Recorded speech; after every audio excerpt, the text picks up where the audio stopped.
और दिन भर के अब 5 बड़ी खबरों पर नजर डालते हैं। वो 5 बड़ी खबरें जो कि सुर्खियों में रहेंगी और जिनसे जुड़ी तमाम अपडेट्स हम एक एक कर आप तक पहुंचाते रहेंगे। ये 5 बड़ी खबरें इस वक्त आपकी टीवी स्क्रीन पर है। नीतीश मंत्रिमंडल का आज विस्तार होना है। एक बड़ी बैठक हुई है, बैठक में मंथन हुआ है। उसके बाद नीतीश मंत्रिमंडल का आज विस्तार होगा। तो दिल्ली में किसान महापंचायत है, रणनीति को लेकर चर्चा इस किसान महापंचायत में होनी है। लाभार्थियों से पीएम मोदी आज संवाद करते हुए नजर आएंगे। इसके साथ ही दिल्ली के जो स्ट्रीट वेंडर्स हैं उन्हें ऋण भी बांटते हुए पीएम मोदी नजर आएंगे।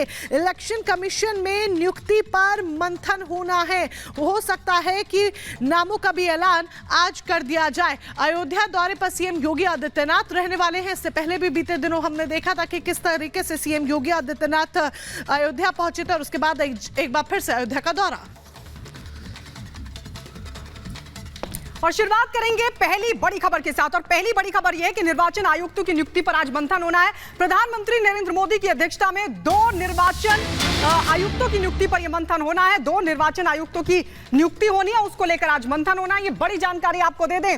निर्वाचन आयुक्तों की नियुक्ति पर आज प्रधानमंत्री नरेंद्र मोदी की अध्यक्षता में मंथन होगा, बैठक होगी और उस बैठक में तय होगा कि आखिरकार 2 निर्वाचन आयुक्त जिनकी नियुक्ति होनी है वो कौन होंगे। 2 तस्वीरें हम आपको दिखा रहे हैं। तो 2 निर्वाचन आयुक्तों के चुनाव पर आज चर्चा होने वाली है और ये जो बैठक होगी प्रधानमंत्री नरेंद्र मोदी की अध्यक्षता में 3 सदस्य ये चयन मंडल है जो ये तय करेगा कि 2 निर्वाचन आयुक्त कौन होंगे। इसके अलावा आपको बता दें विपक्ष की तरफ से अधीर रंजन चौधरी भी इस बैठक में मौजूद रहेंगे। तो यानी कि माना जा रहा है कि आज नामों का ऐलान भी हो सकता है। आपको बता दें 2 पद खाली है। निर्वाचन आयोग के खाली पद भरने की जो प्रक्रिया है यही एक बड़ी वजह है कि और तेज कर दी गई है। और प्रधानमंत्री नरेंद्र मोदी की अध्यक्षता में आज ये बड़ी बैठक होनी है। ये पूरी रिपोर्ट देखें।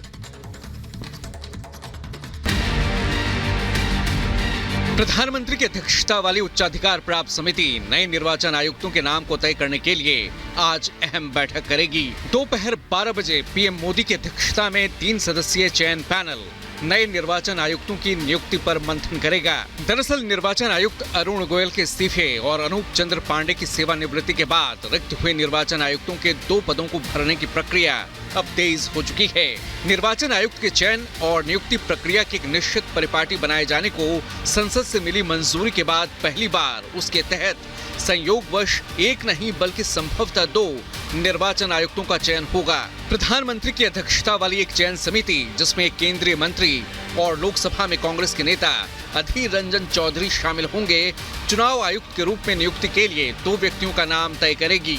इसके बाद चुनाव आयुक्तों की नियुक्ति राष्ट्रपति के द्वारा की जाएगी। Bureau report, Republic Bharat. और इस बीच आपको बता दें कि सीए लागू होने के बाद पहली बार नागरिकता मिली। गुजरात मोरबी में 13 हिंदू शरणार्थी जो कि पाकिस्तान से आए थे उनको नागरिकता देने का काम किया गया है। सीए देश भर में लागू हो चुका है और इस बीच पहली नागरिकता मिली है उन 13 हिंदू शरणार्थियों को जो कि पाकिस्तान से आए थे। गुजरात के मोरबी में नागरिकता दी गई है। पाकिस्तान से आए 13 हिंदू शरणार्थियों को नागरिकता मिली है। देश भर में सीए लागू हो चुका है और इस बीच अब नागरिकता मिलने का सिलसिला भी शुरू हो गया है। नागरिकता दी गई है 13 हिंदू शरणार्थियों को जो कि पाकिस्तान से आए थे। तो 13 हिंदू शरणार्थियों को नागरिकता मिली है और ये सीए लागू होने के बाद पहली नागरिकता है। मोरबी जिला कलेक्टर केबी झवेरी और विधायक कांति अमृतिया की उपस्थिति में पाकिस्तान से आए इन सभी लोगों को दी गई नागरिकता। जरा गौर से देखिए इन चेहरों को। पाकिस्तान से आए 13 हिंदू शरणार्थियों का बरसों का सपना सच हो चुका है। सीए कानून की अधिसूचना जारी होने के बाद गुजरात के मोरबी में पहली नागरिकता दी गई। पाकिस्तान से आए 13 हिंदू शरणार्थियों को मोरबी के जिला कलेक्टर केबी झवेरी और विधायक कांति अमृतिया की उपस्थिति में भारतीय नागरिकता प्रमाण पत्र से सम्मानित किया गया। पाकिस्तान से आए ये हिंदू शरणार्थी 2 दशकों से मोरबी में रह रहे थे, लेकिन उनके पास भारतीय नागरिकता नहीं थी। केंद्र ने सोमवार को ही नागरिकता संशोधन कानून की अधिसूचना जारी की थी, जिसके साथ ये कानून पूरे देश में लागू हो चुका है। इसके तहत 31 दिसंबर 2014 से पहले पाकिस्तान, अफगानिस्तान और बांग्लादेश से भारत आए हिंदू, सिख, बौद्ध, जैन, ईसाई और पारसी समुदाय के लोगों को भारतीय नागरिकता देने का प्रावधान है। सीए लागू होने के बाद देश के अलग अलग हिस्सों में जश्न की तस्वीरें सामने आई थीं।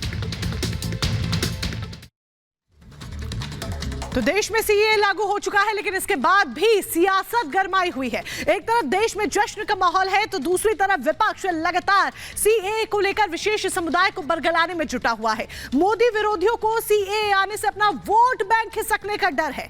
तभी तो गैर बीजेपी शासित कई राज्यों ने सीए के विरोध में सदन से लेकर सड़क तक मोर्चा खोल दिया है।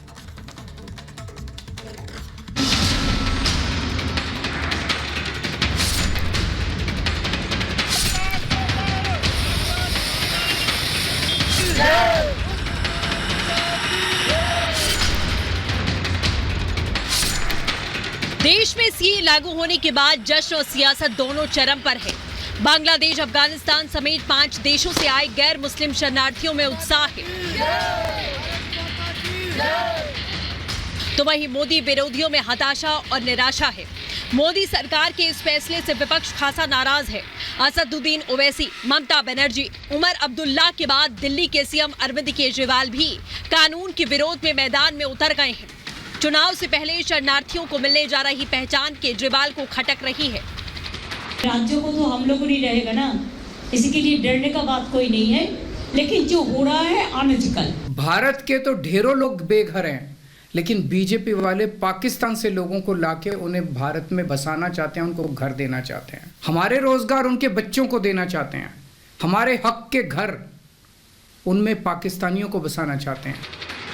मोदी विरोधियों को सीए आने से पहले अपना वोट बैंक खिसकने का डर है। तभी तो गैर बीजेपी शासित कई राज्यों ने सीए के विरोध में सदन से लेकर सड़क तक मोर्चा खोल दिया। नागरिकता संशोधन कानून को विपक्ष सियासी नजर से देख रही है, तो वहीं बीजेपी इस कानून के जरिए भारत के पड़ोसी मुस्लिम देशों में सताए हुए गैर मुसलमानों को शरण और सम्मान से जिंदगी जीने का अधिकार देने की बात कर रही है।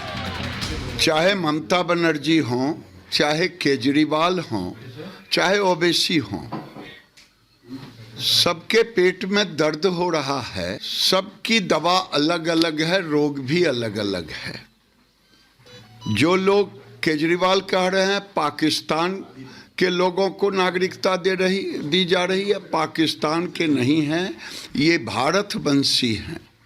शायद आप वोट के लालच में इन भारतवंशियों के दुर्दशा को आप नहीं समझ रहे हैं। सीए के नाम पर सांप्रदायिक उन्माद फैलाने वालों से मैं एक ही बात कहना चाहूंगा, कृपया करके झूठ का व्यापार करना बंद करें। ये कौन लोग हैं जो रोहिंग्या के पक्ष में खड़े होते हैं और कहते हैं कि उनको अवसर दो, उनको अधिकार दो, और जो प्रताड़ित होकर हिंदुस्तान में दर दर भटक रहे हैं। भारत ने जब उनके लिए कोशिश की है तो उसको लेकर इस तरह की बातें कही जा रही हैं, ये बहुत दुर्भाग्यपूर्ण है। 11 मार्च को सीए पूरे देश में लागू कर दिया गया। देश की जनता अपने अपने तरीके से मोदी सरकार के इस फैसले का स्वागत कर रही है, तो वहीं विपक्ष जनता को गुमराह करने की हर संभव कोशिश में जुटा है। अरविंद केजरीवाल ने जब रोजगार के मुद्दे पर जनता को भड़काने की कोशिश की, तो बीजेपी ने आईना दिखा दिया।